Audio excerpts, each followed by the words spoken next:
Hello and welcome to another life chat video. I'm Jennifer Mata-McMahon. In this video I thought I would share with you my reflections on my first month of my no-buy year, or as I like to term it, my use what I have year. So let's get into it. Okay, so I thought I would share with you the first initial reflections that I've had on my no-buy year for the month of January. So there's only 1 month that has gone by for the entire year that I will be doing this, but I already have noticed some changes in my behavior towards shopping, in my behavior towards makeup in particular, and things that have, kind of changed a bit. So the first thing that, and I have my notes here in front of me, the first thing that I noticed is I'm still spending time perusing online sites. Not so much beauty ones, so nothing related to makeup or skincare, nothing beauty related, but I am looking at clothes and shoes.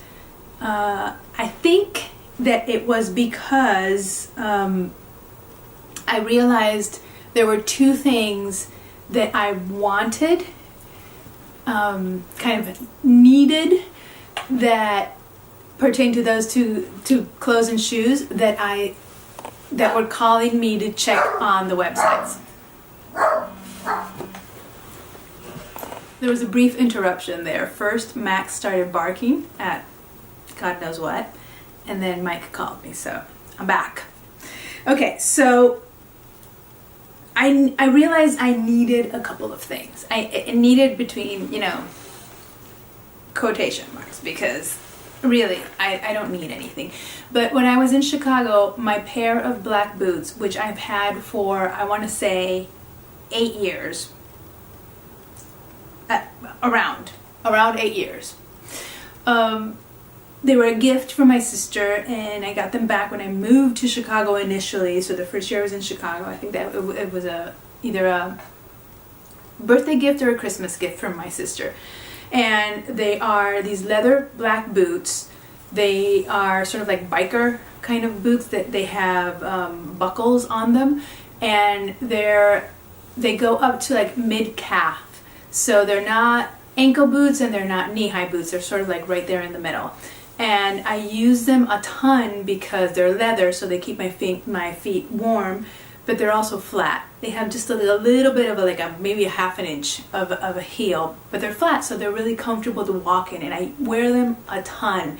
You can see on the inside they're already starting to peel, but in the outside they looked great. And Mike had buffed them for me last year and they still looked really nice, but when I was in Chicago, the heel detached from the boot, and I thought, oh my gosh, I was starting to get cold, and snow and water would seep in.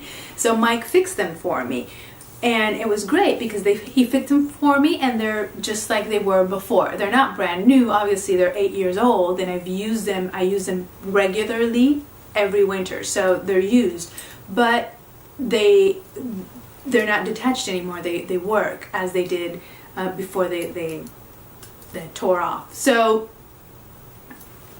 in essence, I don't need another pair of boots.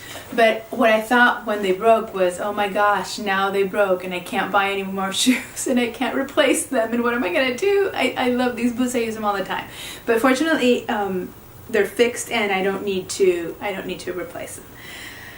But I was looking at shoes because of that. The other thing that I would want to have and don't have is a winter dress. So like a sweater dress, a thicker knit dress. I would love to have that. I don't have one right now because the two that I own are kind of snug on me, and I don't like how they look on me now that I've gained weight. And what I need to do is lose the weight so that I can actually fit back into my size 6 clothes, which I don't right now. And and then I wouldn't be missing anything. But I thought, well, if I were not on the no buy, I would probably buy a sweater dress or a thick knit dress for winter. So that's something that's been happening this month, that there's a couple things that I feel like I need but I can't buy because I'm on the no buy. And that has made me peruse and look at online sites that I wish I could be buying this, but I can't. So that's one thing. The other thing that has happened that I've noticed is that I'm not that interested in beauty or makeup releases, or because I know I can't buy them, so what's the point of being exposed to them, right? So they're there, they're pretty, I'm interested, but I can't buy them. So I've lost interest in following beauty accounts on Instagram. I've lost interest on watching YouTube videos about beauty and new releases and products and reviews of new things.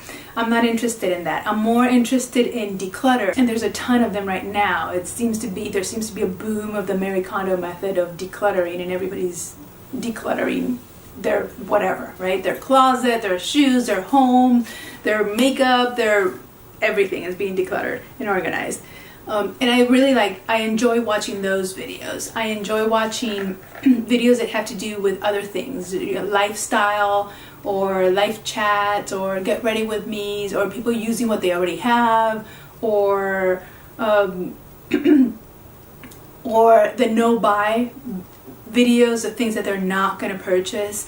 Those are the kind of things that I like watching. But if it's a review of a new product, or if it's things that I want to buy, or new releases, or review of new things, or a haul, or zero interest. Zero. Like, I'm not watching those kinds of videos because I'm just not interested. It's not that I'm protecting myself from being exposed to the products, it's that I'm really not interested. I start watching them and I log out because whatever. So that's been interesting. So I've been spending less time thinking about shopping online. I haven't been to a mall or to a store that is not, a grocery store in the entire month. So I have all this free up time because I'm not investing all that time on shopping. And what I've realized is I have more time to do other things. And I've been reading a lot more and listening to podcasts and just engaged with other things that are not related to shopping or to makeup and beauty products, which it's interesting to me that's happening.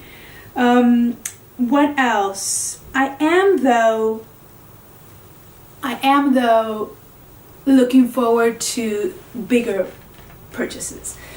So I'm not compulsively buying every little thing that comes out, or buying a lot of, say, drugstore makeup that is less expensive and that I can purchase more of. I'm not doing that because I'm not purchasing, period. But because of that, I think in the back of my mind, I'm thinking, well, I'm saving all this money that I'm not spending on all these little things that I would have been buying on sort of like on a daily or on a weekly basis. So that means that by the end of, who knows, this 6 months or a year, I will have accumulated some money that I would otherwise have spent that is there, that's sitting there in my checking account, that I need to transfer over to my savings and sort of build that savings nest, and realize that I could buy myself something that is more expensive that I would love to have. It's a high-end bag, or a luxury bag, or a piece of jewelry that I love jewelry, so anything, I could easily find something that I would fall in love with and would want to buy, jewelry-wise. So jewelry or a bag or high-end shoes, I think those are the things that I would want to sort of reward myself with after the no-buy year, and purchase that. So yeah, that's been interesting. I have purchased some things, so it's not like I stopped completely buying anything. The time that I spent perusing shoes and clothes because I needed them, but more so has been Amazon. So it's more about things, either books, which I can buy, electronics, things for the home that are not decorative, that are not sort of like houseware, but that have a purpose. So for example, I have a little list here of things that I bought. So in the month of January, I bought the Revlon One Step Voluminizer hair dryer. I bought that because I was in Chicago. I didn't have a hair dryer, and I thought it's fine, I'll go without. I typically don't like to dry my hair. It takes up time and it damages my hair, so I like to just air dry it. And plus, I don't see much of a difference when I style it and dry it and style it than when I don't do anything to it. The difference, it's minimal. So for the amount of time and effort that it requires, right? So I thought, I'll be fine, without a hairdryer. I didn't even think of taking a hairdryer with me when I was there for a couple weeks. But winter hit Chicago hard, and I could not go out with my hair wet because it would break off. And I had to go out because I still had to walk Max, and so I would not have a hairdryer to dry my hair, and I had to go out and walk Max. So my hair started breaking off. I realized I can't have this. I can't lose all my hair to winter just because I don't have a hairdryer. So I bought the Revlon one, and it's a hairbrush. It's a round hairbrush that shoots hot air like a blow dryer, but it's a hairbrush dryer, and it voluminizes because it's a round brush and you're supposed to be able to create some volume in your hair. I like it. I used it in Chicago while I was there. I paid a little more for it because I had to rush ship it so it would get there while I needed it and not after I was already gone. And I used it while I was there, and I liked it. I don't know that it's not life-changing, and it doesn't really voluminize my hair because my hair is so straight and fine and kind of blah, that even with that round brush, I'm not gonna get a ton of volume out of it. So, but I have it, and that was one of the big purchases. I spent $70.73 on that hair dryer, which it's a little more than what it's going for if you look for it on Amazon or in the Ulta website. They have it as well. But again, I had to rush it to me. I couldn't wait for Prime was 2 days, but it was really not 2 days. It was like 4 days. So I couldn't wait the 4 days for it to reach me, because if not, I would have been too late, and I would have already left Chicago. So the other thing I bought were books, which are completely within my no-buy limitations. They're accepted. And they were $14.84 and $14.83, so it was less than $15 each of the two books that I purchased. I also have a monthly subscription to Audible, so I already listened to my audiobook from Audible, and that is the $14.95 monthly subscription, so I have that going on. I haven't canceled that. And I also have a Dropbox storage monthly subscription, or monthly storage that I pay for, and that's $9.99. And I have that. I've had that all of last year and the year before. I think I've had it. This is my third year having that storage capacity, because I put everything on Dropbox: videos, photos, all of my documents. Everything is on my Dropbox. So those were the main purchases. There were two other purchases that were beauty related that were sort of unavoidable. One was my Ipsy bag subscription, which I thought I had completely canceled. I had not, and it came in the month of January. So I was charged $11.03 for that subscription for January. As soon as I realized that they were going to send it, I went in and canceled it, but they had already shipped it, so they couldn't. I couldn't sort of return it. So that was one expense. And the other expense that was beauty related, which completely sort of violates my no-buy, but it was necessary, was that I forgot to take a blush with me to Chicago. And what happened was I purchased one because I didn't have a blush, and I completely need a blush in my life. And then the Ipsy bag came, and there was a blush in the Ipsy bag. So then I had two. So I went from 0 to 2 in a matter of a couple of weeks. So that was interesting. And that blush was 1002, and that was the Burt's Bees blush, the peach one. It's called Bear Peach. And it was 1002 because I bought it through Amazon, and I guess it was just a little more expensive. I think it's $9.99 in Ulta, but I didn't want to buy from somewhere. I wanted to buy from Amazon first because I have Prime, Amazon Prime, and I get things delivered quickly and without paying anything for the delivery. But also because I didn't want to go into the Ulta website and see other things. You know, I didn't want to be tempted. This was the first week of the no-buy, or the second week of the no-buy, and I didn't want to be tempted to see other things and to say, oh, the temptation of adding things to the bag to not pay shipping is still strong with me. I know that some people say that, oh, it's a cop-out, that's how they get you, they want you to purchase more so that you don't pay shipping. You're better off paying shipping and buying just the one thing that you need and paying shipping than getting more things to get to that threshold of that free shipping limit, right? That you have to purchase up until this amount to get free shipping. So I know that people say that, but I haven't. I don't know. It kills me to pay for shipping. That's my problem. It kills me to pay for shipping. So I just rather buy more things. I feel like it's better if I'm going to pay $5 for shipping to get another lipstick or another lip liner or another whatever, and instead of paying the $5 for shipping. So that's I know. I'm working on it.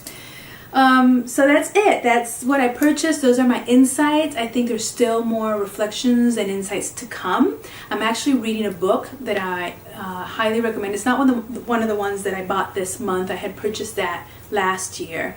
It's called A New Earth by Eckhart Tolle, and I'll put a picture and a link on here for you.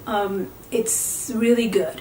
And Oprah Winfrey is doing interviews in her Soul Sunday podcast, and every Monday a new chapter is being discussed. So it's Oprah and Eckhart Tolle discussing a chapter of his book. So there's 10 chapters, so those are going to be 10 episodes in the podcast, and I think it started the first week of January, so there's been 4 already. The 5th one comes next week, and as I said, in each episode they discuss a chapter, so they're on chapter 5. And I've been reading the book and listening to the podcast, and it's been really great. What happened was I listened to the podcast, the first episode, and then I realized, oh, I have this book. I think I have this book. So I went back home and I looked for the book, and indeed I had the book. So I started reading the book, and I hadn't started reading the book before. But since I had it and I was listening to the podcasts, I started reading the book, and it's great. There is a passage in chapter 2 that talks about the ego and how we identify ourselves with things, with material things, and it talks about consumerism and the thrill that we get from buying things because it thrills and it feeds our ego, but that we quickly get bored of those things, and then we're left with a feeling of wanting, and the feeling of wanting is stronger than the feeling of actually having or owning things. But both of them feed the ego, and if we want to be in a state of consciousness that's more spiritual and more sort of in tune of who we really are without paying attention to the ego and the identifications that we have with the material realms and material things and things of in the realm of form, as he calls it, then we need to really be in the moment and be still and be present and treasure the experiences that we're having as they are occurring right now, and not be thinking of what am I missing, what do I have, what do I want, how can I get it, because all of that is in the ego realm, and the ego is not who you are. You are something beyond the ego. And so it's been really interesting because it's made me think about my purchasing habits. Why do I want things? Why do I purchase things? Why do I have this compulsion or this addiction to buying, to shopping? What is that doing for me? And how do I then define myself through my belongings, through the things that I own, and through the things that I purchase, and then once I have them, then through the things that I want, because there's always that wanting more than what you already have and not being satisfied with what you have, even if what you have is very little, because actually we need very little, right? So it's interesting. I thought how synchronistic that I am doing this no-buy and I'm reading this book, and it's sort of singing the praises of, yes, this is what we should be doing. We should be focusing in the now and the experiences and in the beauty of everything that surrounds us, instead of identifying ourselves and longing for material things.